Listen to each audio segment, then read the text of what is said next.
आपके स्क्रीन पे आ रहा होगा, बहुत ही प्यारा क्वेश्चन है। क्वेश्चन कह रहा है two sphere A and B of mass m1 and m2 respectively collides. A is rest initially and B is moving with velocity v along x-axis. After collision, B has a velocity v by 2 in a direction perpendicular to the original direction. The mass A moves after collision in the direction. देखो बहुत ही आसान है, दो मास है, आपस में दोनों टकराया।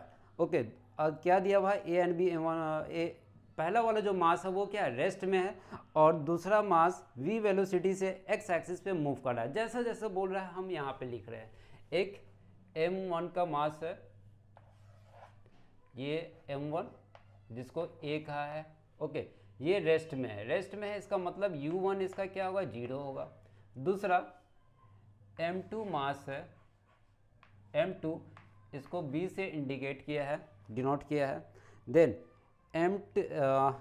b is moving with velocity along x axis, यानी कि इधर मूव कर रहा है तभी तो टकराएगा। ये क्या है, रेस्ट में है, रेस्ट में है तो ये इधर मूव करेगा निगेटिव डायरेक्शन में तभी तो टकराएगा। कितने वेलोसिटी से मूव कर रहा है, v वेलोसिटी से मूव कर रहा है। ठीक, इतना समझ में आया।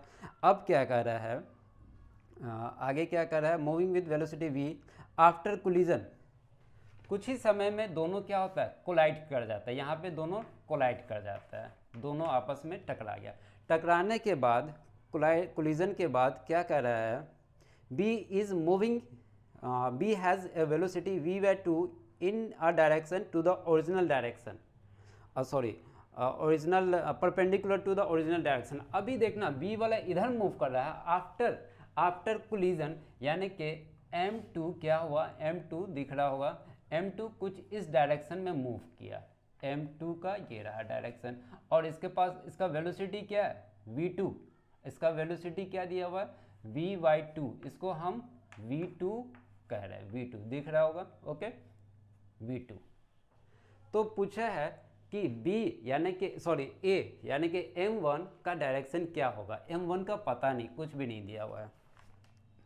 ठीक है, तो इसको बनाएंगे कैसे, देखो जहां भी देखो कोलिजन वहां पे अप्लाई क्या करना है, जहां देखो कोलिजन, जहां देखो टकराव, वहां पे क्या अप्लाई करना, conservation of linear momentum. Conservation of linear momentum क्या होता है, P initial equal to P final, momentum constant होता है, तो अप्लाई कर देंगे P initial equal to P final. ठीक है, अप्लाई कर रहे हैं। अब यहाँ पे बॉडी एक बार कभी x में भी मूव कर रहा है और y में भी मूव कर रहा है, तो दोनों के लिए हम अलग अलग बना लेते हैं। ठीक, सपोज कर लो ये हम x के लिए ले रहे हैं, और फिर p initial equal to p final हम किसके लिए लेंगे, y एक्सिस के लिए। पहले x एक्सिस पे काम करते हैं। दोनों बॉडी इनिशियली क्या है, x एक्सिस पे मूव कर रहा है। ठीक है, तो लिख रहे हैं हम, यहाँ पे दिख रहा होगा m1 u1 plus m2 u2। Okay, finally क्या है, दोनों, एक का तो पता नहीं किधर मूव कर रहा, तो हम लिख रहे हैं यहाँ पे m1 और v1। ठीक है, दूसरा m2 v2, सबका वैल्यू पुट कर रहे हैं। m1 का वैल्यू नहीं दिया हुआ, m1 है, u1 का वैल्यू 0 है तो 0 लिखते हैं, प्लस m2 का वैल्यू m2 ही है, वेलोसिटी इसका क्या है, तो v है, निगेटिव डायरेक्शन में, ध्यान देना निगेटिव, तो यहाँ से हम प्लस हटा के, ये प्लस हटा के निगेटिव करते हैं, यहाँ पे देखना निगेटिव, और यहाँ पे v लिखते हैं। आगे बढ़ते हैं, इक्वल टू v1, पता नहीं भाई साहब v1 किधर गया, तो हम यहाँ पे ओनली v1 लिखते हैं। x एक्सिस के लिए है, x एक्सिस में कहाँ गया नहीं पता है।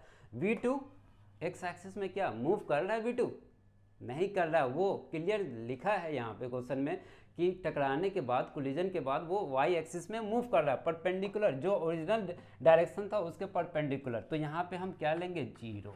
ठीक है, आगे बढ़ते हैं। फाइनली आपका v1 क्या आया, हम यहाँ से डायरेक्ट लिख देंगे, ओके एक लाइन और लिख दें, m2 v2 equal to m1 v1। तो v1 इक्वल टू हम लिख सकते हैं, v1 इक्वल टू लिख सकते हैं m2 बाई m1। ठीक है, m2 by m1 into v, और यहाँ पे हम क्या लाएंगे, माइनस i, किस डायरेक्शन में, तो i कैप लगा दे, i कैप। ठीक है, x के लिए निकला। अब इसी तरह यहाँ पे भी अप्लाई करेंगे। इनिशियल में क्या, ये दोनों बॉडी x एक्सिस में मूव कर रहा है, नेवर, नहीं मूव कर रहा, तो 0 लिखते हैं, डायरेक्ट यहाँ पे 0 लिखते हैं। फाइनली m1 v1 y में किधर मूव कर रहा है नहीं पता है, y में किधर मूव कर रहा है, ये तो x के लिए निकाले थे भाई साहब, ये x के लिए और ये y के लिए निकाल रहे हैं, प्लस m2, अच्छा v2 y में मूव कर रहा है, v/2 वेलोसिटी से मूव कर रहा है, लिख दिया। ठीक है यहाँ तक। अब देखना v1 हमें निकालना है, इसको हम इधर ले जाएंगे या इसी को इधर ले जाते तो क्या होगा, m2 v/2 equal to m1 v1। Then v1 equal to हम डायरेक्ट लिख सकते हैं m2 बाई m1, ये यहाँ गया, इसको एक ही बार में लिख रहे हैं, और ये v/2 एज इट इज़। ठीक, माइनस यहाँ पे लगा देंगे, लेकिन ये किस डायरेक्शन में, जे डायरेक्शन में, लिख दिया जे डायरेक्शन में।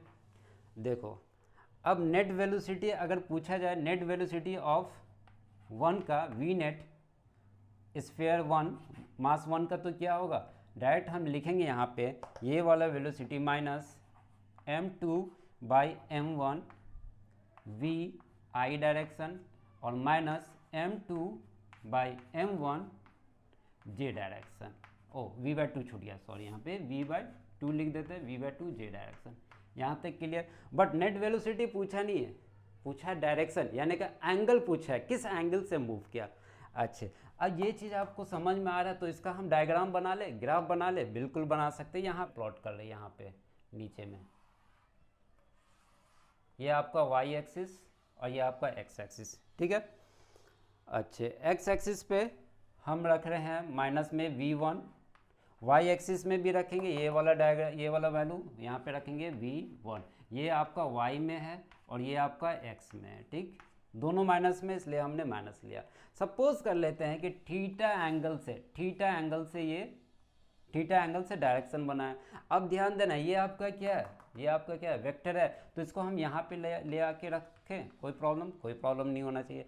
अब हम इस पर tan थीटा अप्लाई कर दे, tan थीटा इक्वल टू क्या होता है, ध्यान देना, tan theta equal to p by B, perpendicular ये क्या है, perpendicular minus m2 by m1 v/2 लिख रहे हैं यहाँ पे, minus m2 by m1 v/2 और नीचे लिखेंगे आपका बेस क्या है, बेस यहाँ पे देख लो m2 बाई